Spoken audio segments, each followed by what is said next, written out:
Hi everyone, thank you for coming to watch this. I really appreciate your interest. Thank you for those who've left comments recently on my shorts videos. I've been very low, and as you can see from my shorts videos, I appreciate your encouragement and kindness. I really do. But yeah, I'm really ill at the moment. Nigel's really ill. We've both got like a tummy bug type thing, stomach cramps and sore throat, terrible headaches. My ME is terrible. Nigel was in bed for 2 days this past week just with this illness. He's really not well at all. He actually got it from his dad. His dad was recovering from COVID pneumonia, who's just well enough to get himself up out of bed. He's been sitting in a chair all day. He's been walking a little bit with a Zimmer. He was able to go out the door for a couple of steps. But then he got this bug and now in bed with it. I'm pretty annoyed, really, because it means that somebody came into his dad's house with a virus, with this bug. Nigel's dad has four carer visits a day. It could be as many as four carers a day, different people. He also has visitors every day, and one of them came in with this infection, and it's knocked 3 people, me, Nigel and his dad, and it's made our life hell.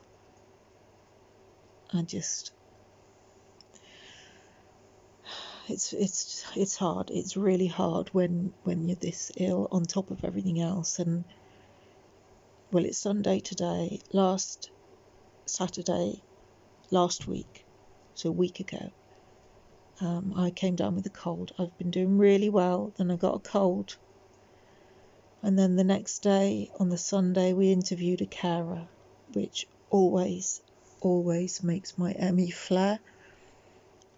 It's just my ME doesn't like new people, doesn't like having a new person in the house. It sends my anxiety really high. It's very, very exhausting. So my ME kicked off massively. And then last week my mum and sister came for a couple of days. I mean, I don't see them very often because they live hundreds of miles away. They didn't stay with us, but they were just, they came during the day just for a couple of days. And it was lovely, but because Nigel had visited his dad the day before they came, he picked this up, and so I was too ill to spend much time with them, have them in my room much. And then the day before yesterday, the carer started. So, I mean, she's lovely, but it's exhausting when you've got a new carer and you're trying to teach them what to do. It's really nerve-wracking. It's really, really stressful, and as a result, my ME is just raging, and I've been incredibly ill. My brain isn't functioning very well.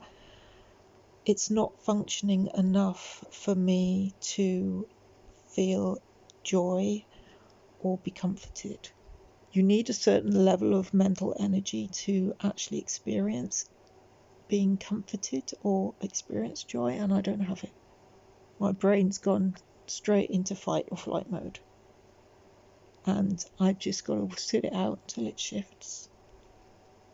It's just a unfortunate sequence of events again. I mean, getting a new carer in is completely bad timing, the same week as my mum and sister coming, but it's just the way it worked out,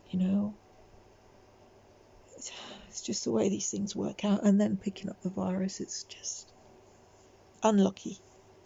It's been very, very unlucky. And unfortunately, when you've got ME, anything is draining. Everything becomes unlucky when things come together too quickly, or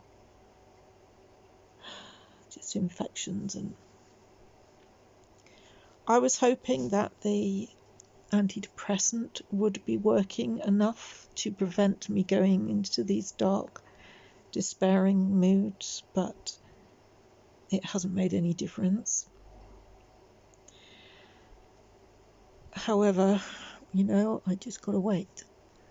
The trouble is with ME, you don't know if it's going to be a week, 2 weeks, 10 weeks. I could be feeling so much better tomorrow, or I could be feeling like the worst day of my life.